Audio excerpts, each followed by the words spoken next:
नमस्कार दोस्तों, स्वागत है आपका दुर्गेश रावत 10th अकेडमी में। आज आपके समक्ष हिंदी व्याकरण का एक बड़ा ही महत्वपूर्ण टॉपिक अलंकार आपको बताने जा रहा हूँ। आप इसमें मैं आपको 10वीं और 12वीं में किस तरीके से प्रश्न पूछा जाता है मैं आपको आगे बताऊंगा। दोस्तों, जब आप वीडियो देखो तो एक पेन और कॉपी साथ में लेके बैठा करो, ताकि जो मैं एग्जाम्पल वगैरह बोलूँ, क्योंकि एग्जाम्पल लिखने के लिए टाइम नहीं रहता ना, तो टॉपिक फिर बहुत बड़ा हो जाएगा। इसलिए आप मैं जो एग्जाम्पल बोलूंगा आप उनको नोट कर लिया करो। चलिए तो चलते हैं। सबसे पहला प्रश्न है, अलंकार किसे कहते हैं? तो सबसे पहले इसकी परिभाषा जानते हैं दोस्तों। अलंकार दो शब्दों का मेल है, अलंक प्लस कार, जिसमें अलंक का अर्थ है शोभा और कार का अर्थ है बढ़ाने वाला। अतः काव्य की शोभा बढ़ाने वाले शब्दों को ही अलंकार कहते हैं। जिस प्रकार से हम लोगों के आभूषण हमारे वस्त्र और आभूषण होते हैं, उसी प्रकार शब्दों और वाक्यों के भी आभूषण रहते हैं, तो उनको सजाने और संवारने का काम क्या करते हैं दोस्तों? अलंकार करते हैं। और इसमें अब आगे बढ़ते हैं। अलंकार के प्रकार भी दो तीन होते हैं दोस्तों। शब्दालंकार, पहला है शब्दालंकार, शब्दालंकार। दूसरा है अर्थालंकार, अर्थालंकार। और तीसरा है दोस्तों, तीसरा है उभया अलंकार, उभया, उभया अलंकार। तीसरा क्या है? उभया अलंकार। तो इसमें ये तीन इसके प्रकार हैं, और ये अभी मैं आपको कंबाइंड बताऊंगा। इसमें सबसे पहले इसमें आता है, देखो भाई, अनुप्रास अलंकार किसे कहते हैं? उदाहरण सहित लिखिए। कोई सा भी अलंकार आ जाएगा उसको लिखता है, इसको उदाहरण सहित समझाइए। तो इसमें देखते हैं, जब काव्य में एक ही वर्ण या अक्षर बार बार आए तो उसे क्या कहेंगे? अनुप्रास अलंकार कहेंगे। दोस्तों, इसमें वर्ण या अक्षर की बात आ रही है तो इसको क्या कहेंगे? अनुप्रास अलंकार कहेंगे। आइए इसको उदाहरण के माध्यम से जानते हैं। चारु चंद्र की चंचल किरणें खेल रही हैं जल थल में। तो चारु चंद्र की चंचल किरणें खेल रही हैं जल थल में। तो च वर्ण देखो, च वर्ण देखो, च च च कितनी बार आ गया दोस्तों? इसमें 3 बार आ गया। मैंने क्या कहा? जब काव्य में एक ही वर्ण या अक्षर, दोनों का मतलब क्या एक ही होता है, बार बार आ जाए तो उसे क्या कहेंगे? अनुप्रास अलंकार कहेंगे।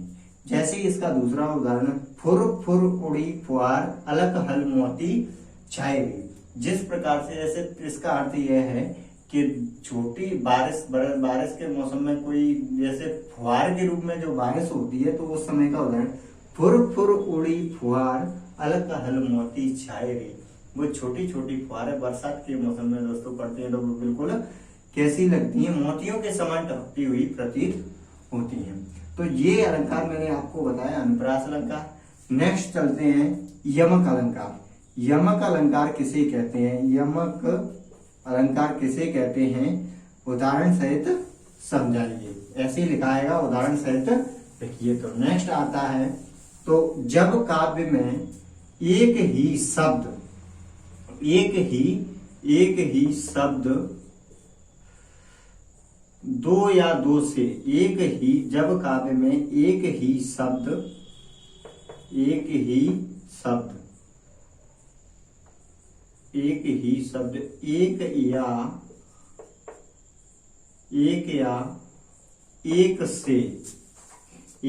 एक से अधिक बार आ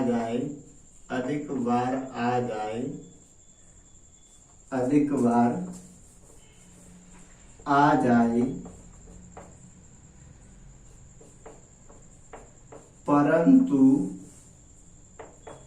परंतु उसका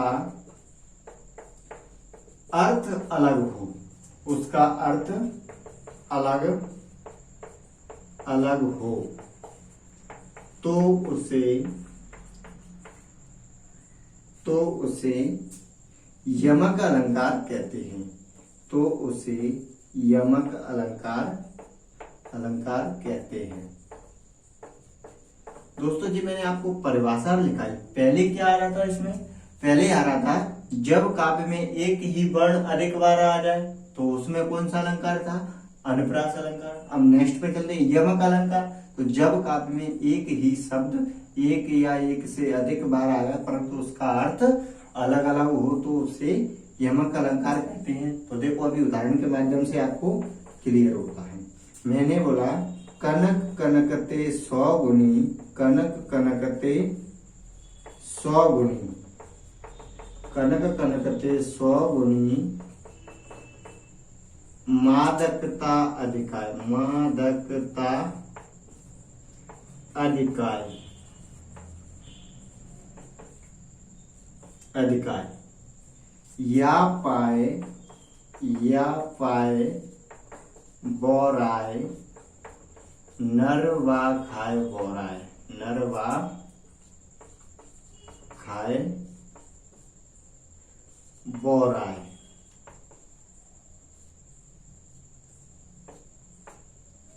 चलिए दोस्तों इसका उदाहरण जानते हैं। कनक कनक दे 100 गुनी मादक दारिका।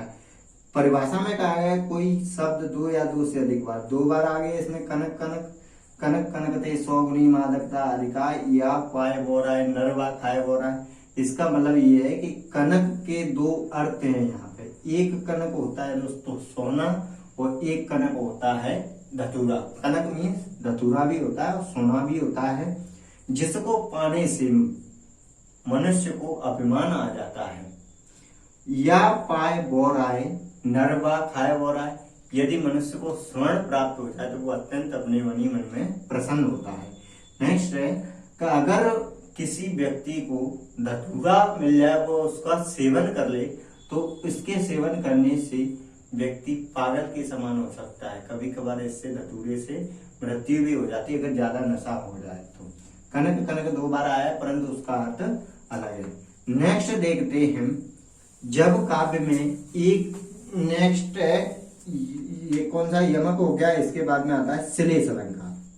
श्लेष का मतलब भी इसी से मिलता जुलता है। जब काव्य में एक ही शब्द एक या एक से अधिक बार आए परंतु एक ही शब्द 2 या 2 से अधिक बार आए परंतु उसके, यहां से चेंज कर देना, परंतु उसके अर्थ अलग अलग होंगे। हर बार दोस्तों इसमें अलग अलग आएंगे, अलग अलग हों तो उसे श्लेष अलंकार कहते हैं। तो उसे श्लेष अलंकार कहते हैं। दोस्तों इसका उदाहरण लिखते हैं। रहीमन पानी राखी है, रहीमन पानी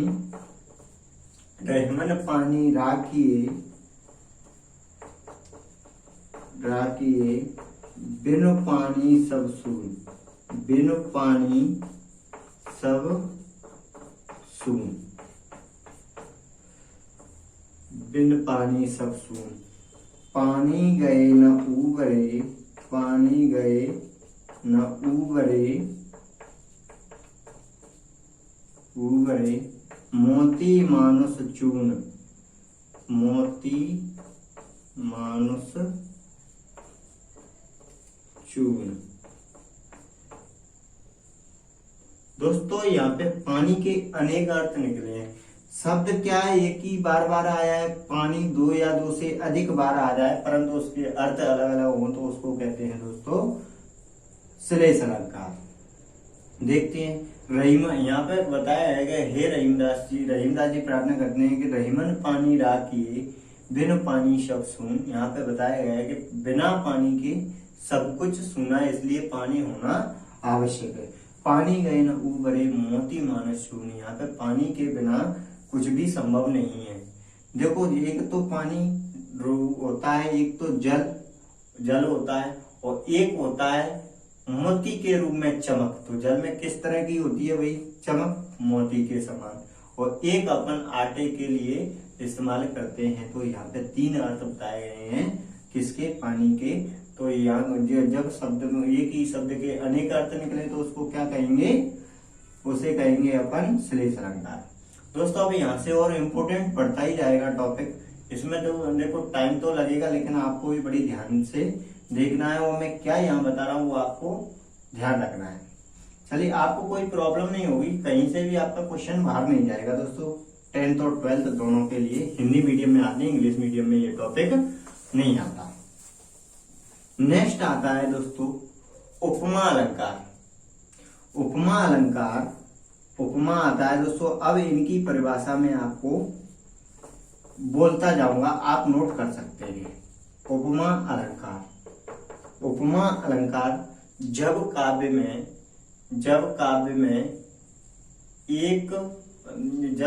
में एक वस्तु की समानता के आधार पर दूसरी वस्तु से तुलना की जाए तो उसे उपमा अलंकार कहते हैं।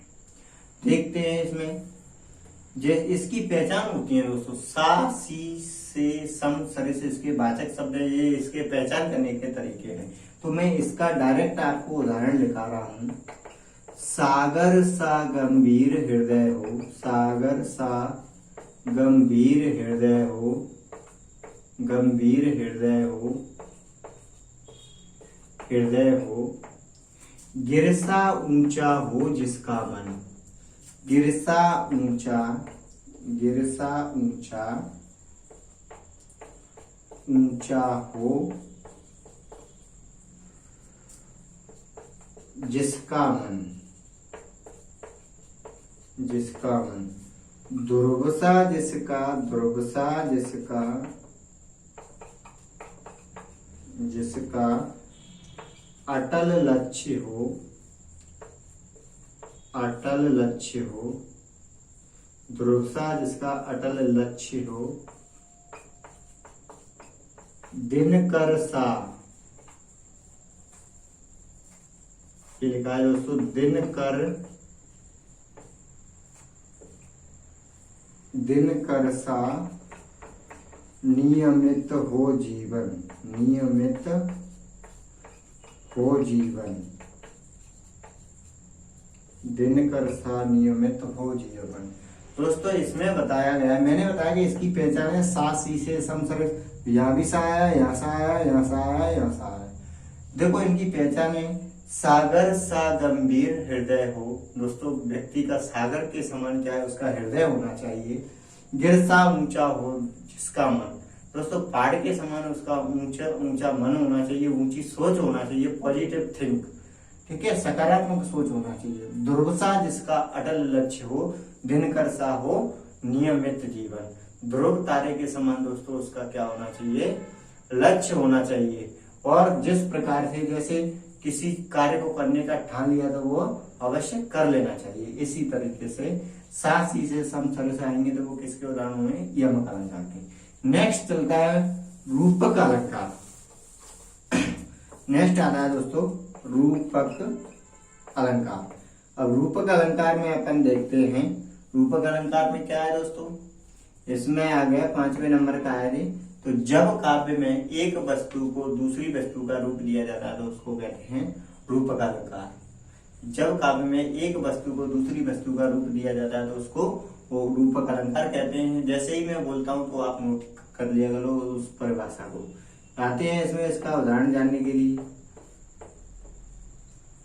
चरण कमल, चरण कमल, चरण कमल बंदो हरि राई, बंदो हरि राई। तो इसमें क्या कहा गया है, चरण कमल बंदो हरि राई, भगवान के चरणों को कमल का रूप दिया गया है। चरण कमल बंदो हरि राई। तो इसमें कौन सा अलंकार है दोस्तों, एक वस्तु को दूसरी वस्तु का रूप दिया जाए उसे रूपक अलंकार कहते हैं। नेक्स्ट इसका मैं उदाहरण आपको बताने जा रहा हूं। अंबरपन घट में, अंबरपन घट में डुबो रही, अंबरपन घट में डुबो रही, डुबो रही तारा घट, तारा घट ऊंचा नागरी, ऊंचा नागरी।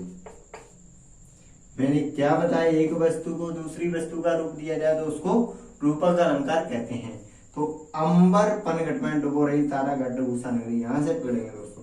सुबह रूपी औरत, सुबह रूपी औरत तारे रूपी घड़ों को आसमान रूपी कुएं में डुबो रही है। तो दोस्तों इसमें एक वस्तु को दूसरी वस्तु का रूप दिया गया है, आसमान को कुएं का, अंबर पन घट में डुबो रही तारा घट रूसा नागरिक, तारे रूपी घड़ों को आसमान रूपी कुएं में सुबह रूपी औरत डुबो रही है। तो इसमें एक वस्तु को दूसरी वस्तु का रूप दिया है, उसे कहेंगे रूपक अलंकार। नेक्स्ट आता है भाई उपमा, उत्प्रेक्षा अलंकार। उत्प्रेक्षा अलंकार, उत्प्रेक्षा अलंकार किसे कहते हैं, उदाहरण से समझाइए तो इस प्रकार से आ जाएगा।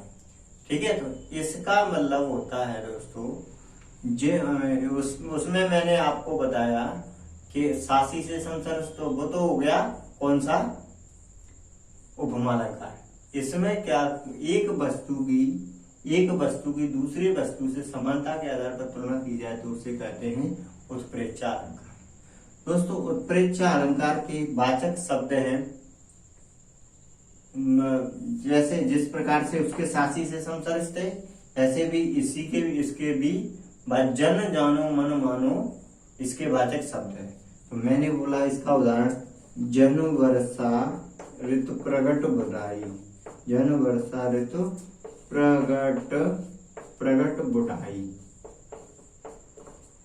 बुढ़ाई, जन वर्षा ऋतु प्रगट बुढ़ाई। ठीक है, तो इसमें क्या आ गया, जन। नेक्स्ट इसका उदाहरण है दूसरा, मानो झूम रहे हैं तरुवी मंद पवन के झोंकों से, मंद पवन के झोंकों से। दोस्तों मानो आ गया, इसमें जन्म आ गया, तो जन जानो मन मानो इसके वाचक शब्द है किसके, उत्प्रेक्षा अलंकार के। नेक्स्ट आपका आता है अतिशयोक्ति अलंकार और विशेषोक्ति अलंकार। दोस्तों अतिशयोक्ति का मतलब होता है जब काव्य में किसी वस्तु या घटना का बड़ा चढ़ाकर वर्णन किया जाता है, उसे अतिशयोक्ति अलंकार कहते हैं। अतिशयोक्ति अलंकार, अतिशयोक्ति अलंकार। तो जब काव्य में किसी वस्तु या घटना का बड़ा चढ़ाकर वर्णन किया जाए उसे कहते हैं दोस्तों अतिशयोक्ति अलंकार। तो इसका उदाहरण है, हनुमान की पूंछ में लग नन पाई आग, लग नन पाई आग, लंका सारी जर गई, गए निशाचर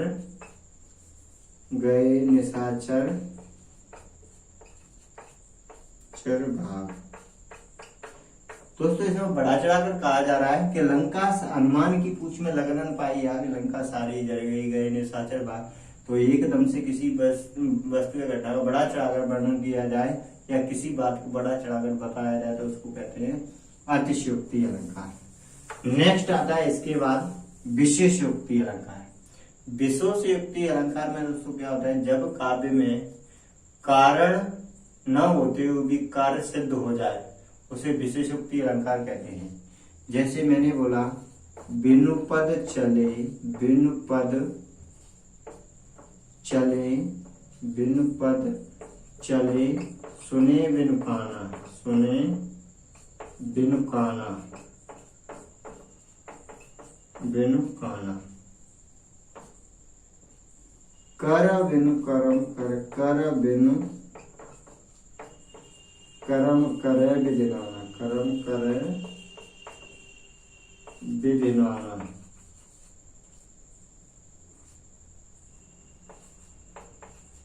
विद्यमान। दोस्तों इसमें बिना पैरों के चला जा रहा है, बिना कानों के सुना जा रहा है। कर बिन कर्म करे विदिनाना। तो इस प्रकार के तो ईश्वर है कि बिना पैरों के चल सकते हैं, बिना कानों के सुन सकते हैं, और दोस्तों बिना हाथ के विभिन्न प्रकार के कार्यों को संपादित कर सकते हैं। तो ऐसे तो कौन है? ईश्वर ही है। नेक्स्ट चलता है अभी अन्युक्ति अलंकार। अन्युक्ति अलंकार आता है दोस्तों, अन्युक्ति, अन्य के लिए युक्ति, ये इसका समास रूप है वो। अन्युक्ति अलंकार जब काव्य में किसी वस्तु या घटना को लक्ष्य में रखकर किसी दूसरे व्यक्ति से कही गई बात को क्या कहते हैं दोस्तों? अन्युक्ति अलंकार कहते हैं। जैसे किसी वस्तु या घटना को लक्ष्य में रखकर किसी तीसरे व्यक्ति से कही गई बात को क्या कहते हैं दोस्तों? अन्युक्ति अलंकार कहते हैं। जैसे मैंने इसका उदाहरण लिखा, माली आवत देख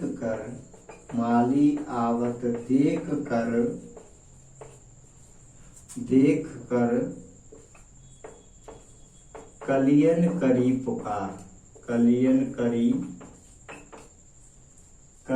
करी पुकार, फूले फूले चुन लिए काल्य हमारी बारी। दोस्तों इसमें क्या है, एक माली को देखकर, किसी बगीचे में एक माली जाता है तो पुष्प की वो छोटी छोटी कलियां होती हैं दोस्तों, वो याद कर रही हैं। माली आवत देख कर कलियन करी पुकार, एक दूसरे से कहने लगी कलियां, फूले फूले चुन लिए काल हमारी बार। वो कह रही हैं कि आज तो उसने फूल बन गए हैं, जो पूरी तरह से फूल खिल गए हैं, उनको तोड़ लिया है, लेकिन कल हमारी भी बारी है, कल हमें भी तोड़ा जाएगा। तो इसमें एक वस्तु या घटना को लक्ष्य में रखकर किसी अन्य व्यक्ति से कही गई बात को क्या कहते हैं? अन्युक्ति अलंकार कहते हैं। नेक्स्ट है दोस्तों, 12th क्लास में पूछा जाता है ब्याज स्तुति अलंकार। ब्याज स्तुति, ये 11th और 12th का ब्याज स्तुति और ब्याज निंदा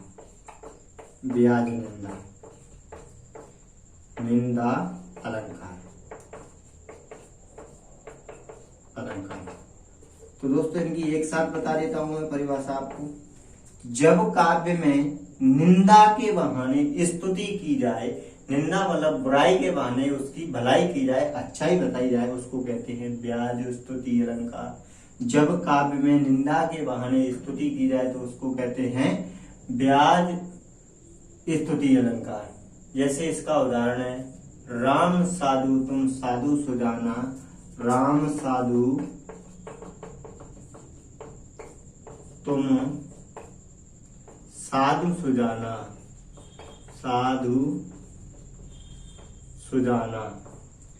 राम मातो भले भली मैं पहचाना,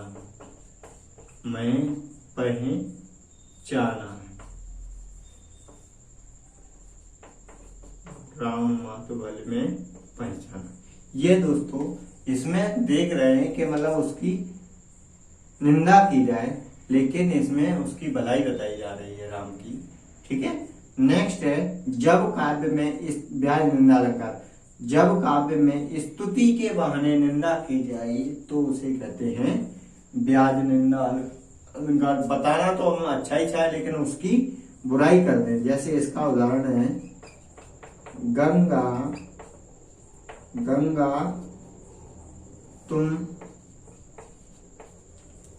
तुम क्यों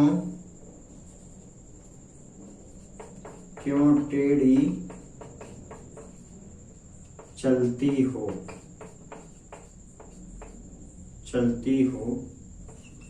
दुष्टों को शिव कर देती हो।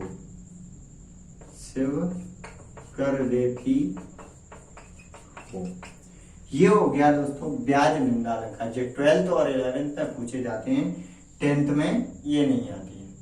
चलिए दोस्तों, जी आज मैंने आपको अलंकार टॉपिक पढ़ाया। यदि आपको अच्छा लगा हो तो इसको शेयर और सब्सक्राइब कर दें और बेल आइकन को भी दबा लें ताकि आने वाले वीडियोस भी आपको मिल जाएं। धन्यवाद दोस्तों आपको ये वीडियो देखने के लिए। Thank you. मिलते हैं नेक्स्ट वीडियो में किसी और टॉपिक के साथ।